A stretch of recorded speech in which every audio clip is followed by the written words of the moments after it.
Awal dari semua kebaikan yang kita pengenin, tinggalkan dosa, termasuk jodoh sekalipun. Kenapa ya saya ditolak-tolak wae? Istighfar. Datang ke rumah calon mertua, ta'awuz dulu. Biar setan tidak menggoda hati mertua. Entar kita belum ketemu udah sebel dianya ya. A'udzubillahi minasyaitonirrajim. Ya Allah, padamkanlah amarah di dalam hati calon mertua saya seperti Engkau memadamkan api buat Ibrahim. Datang masuk, la haula. Masuk ke dalam, Assalamualaikum, waalaikumsalam. Duduk deh, duduk. Ada apa deh? Ini Pak, saya ada niat baik. Niat apa? Pengen menyempurnakan agama. Oh gimana? Pengen menikah. Bagus itu deh. Sama anak bapak. Nah itu kurang bagus deh. Ini kan calon mertua yang kurang dita'awuzin, kurang diselawatin. Istighfar. Tiba-tiba kok pas dia datang kayak sreg gitu kan ya. Kan ada orang yang dulunya kayak amit-amit banget sama kita, tapi gara-gara kita istighfar, akhirnya dia nggak bisa beralih dari kita, dan itu saya banget. Saya sering ceritakan, saya tuh bukan tipe istri saya. Pas kita ketemu, dia doanya gini, ya Allah please jangan yang itu. Saya, ya Allah please yang itu. Kuat-kuatan doa. Akhirnya dia nggak bisa nolak, Ustadz. Doanya lebih kuat. Intinya teman-teman, mood dibangun. Kalau kita nggak dapat mood, jangankan baca satu juz, satu alif lam mim doang tuh males banget loh. Sholat tuh mau baca Al-Fatihah aja males. Tunggu sampai imamnya mau ruku baru takbir, biar nggak perlu baca Al-Fatihah. Saking malesnya. Mau baca surat yang panjang apalagi itu. Al-Ikhlas saja males. Kalau perlu ada yang lebih pendek dari Al-Ikhlas, kita cari itu yang lebih pendek.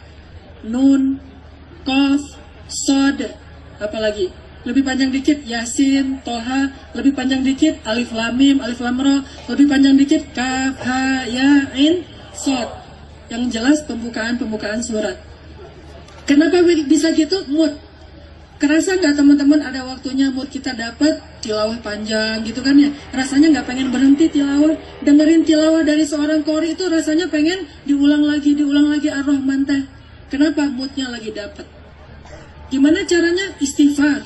Karena yang membuat hati kita nggak mood dalam ibadah, pasti dosa.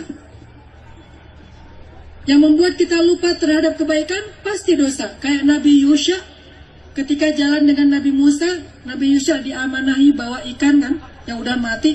Tiba-tiba pas berhenti di sebuah tempat, di sebuah rest area, ikannya hidup lagi tuh.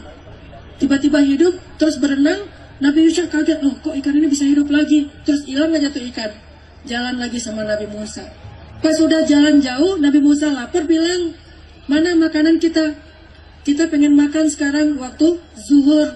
Kata Nabi Yusha, ya Nabi Allah, ya kalim Allah, saya lupa. Tadi kejadiannya kalau ikan yang kita bawa hidup lagi terus berenang sendiri ke lautan. Wa ma ansanihu illa syaitanu an azkurah.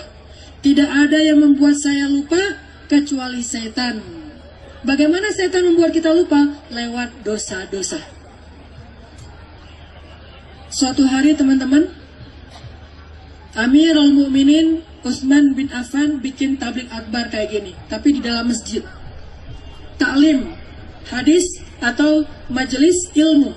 Lagi bikin majelis ilmu di dalam masjid, tiba-tiba datang seorang laki-laki dari luar masjid, pengen ikut majelis taklimnya Utsman bin Affan. Begitu dia mau masuk ke dalam masjid, nggak sengaja di luar masjid dia ngelihat aurat seorang cewek yang jilbabnya kesingkap angin, terlihat rambutnya sekilas dan tidak sengaja. Cuman rambut, cuman sekilas, dan cuman nggak sengaja. Sehingga laki-laki ini menganggap, itu mah bukan dosa, nggak sengaja juga. Kalaupun dosa, dosa kecil lah. Sehingga karena dia menganggap itu dosa kecil, akhirnya dia nggak istighfar, dia anggap remeh gitu. Masuklah laki-laki ini ke dalam masjid, duduk paling belakang. Begitu dia mau duduk, Utsman langsung berdiri mengatakan, kenapa ada orang yang datang ke dalam majelis ilmu kita, sedangkan di matanya masih ada bekas dosa? Utsman tahu, padahal Utsman nggak ngelihat kejadian itu. Utsman bilang, kenapa ada yang datang ke dalam majelis kita, sedangkan di matanya ada bekas dosa? Laki-laki itu heran dan bertanya, ya Amirul Mukminin, apakah telah turun wahyu kepadamu setelah Rasulullah? Maksudnya, gimana caranya engkau tahu kejadian saya tadi duluan? Apa kata Utsman bin Affan? Ittaqu farasatal mu'min. Hati-hati dengan farasah. Farasah itu bahasa Arab yang jadi bahasa Indonesia, firasat. Hati-hati dengan firasat orang yang beriman. Apa maksud dari cerita ini? Kata Utsman bin Affan, kalau kita duduk di dalam majelis ilmu tapi kita masih punya banyak dosa, itu ilmu nggak akan ngaruh dalam diri kita. Nggak akan nambah iman kita, nggak akan memperbaiki akhlak kita, nggak akan membuat kita lebih cerdas, lebih bijak. Kenapa? Terhalang oleh dosa. Nggak dapat moodnya. Jadi kita duduk di dalam majelis ilmu malah ngantuk. Menurut saya, sakinah itu tempatnya ada dua. Apa arti sakinah? Tenang. Satu, orang dapat ketenangan sakinah itu kalau duduk dalam majelis ilmu, langsung ngantuk-ngantuk. Jadi kalau ada teman kita yang ngantuk bersandar nanti di masjid atau dimanapun, jangan ganggu, dia lagi dapat sakinah. Yang kedua, sakinah, ketenangan itu adanya di dalam dekapan kekasih atau istrinya. Ya ayyuhal muzammil, zammiluni, zammiluni, dathiruni, dathiruni, di dalam dekapan Khadijah. Kalau masih sendiri, dekapan siapa? Berarti cuma dapat satu sakinah dalam majelis ilmu. Kalau masih single. Kalau udah double, udah punya pasangan, insya Allah dia dapat sakinah di luar rumah dan sakinah di dalam rumah. Di luar tidur, di rumah juga tidur gitu ya. Ini namanya mood, teman-teman.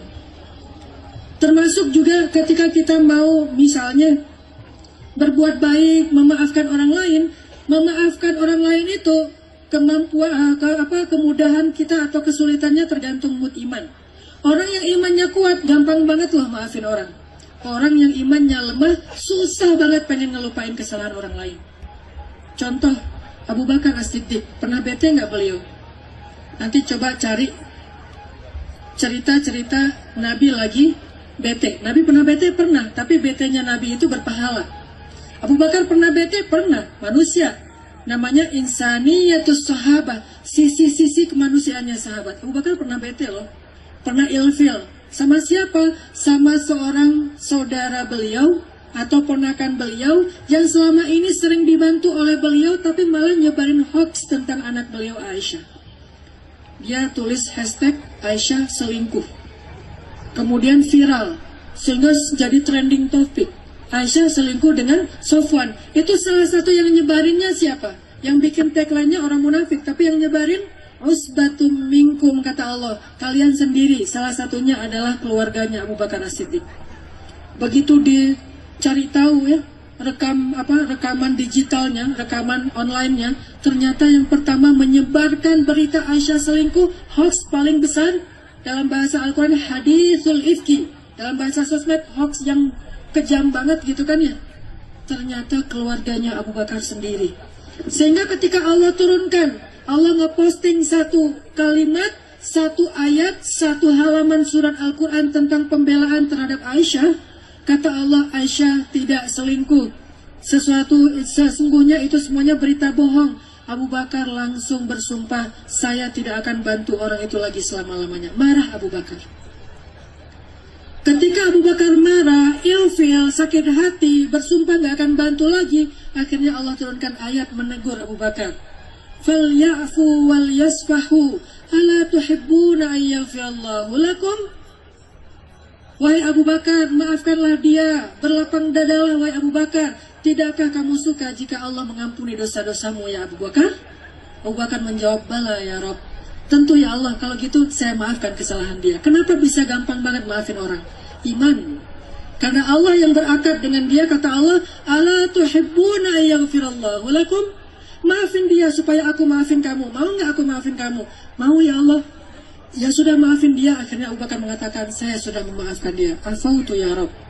Ini artinya iman. Orang kalau dapat moodnya, beramal soleh itu gampang.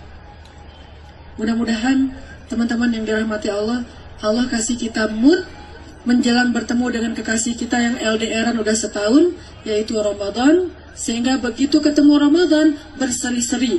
Tahallala wajhuh, wajahnya berseri-seri, hatinya menjadi bahagia, dan insya Allah ibadahnya menjadi maksimal insya Allah.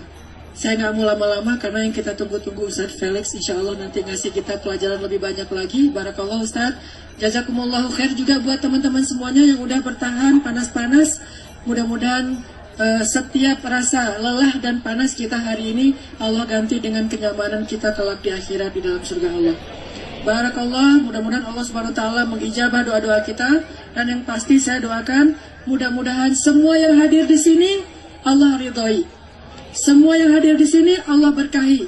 Semua yang hadir di sini Allah sayangi, dan semua yang hadir di sini Allah segerakan jodoh-jodohnya. Amin. Barakallah. Assalamualaikum warahmatullahi wabarakatuh.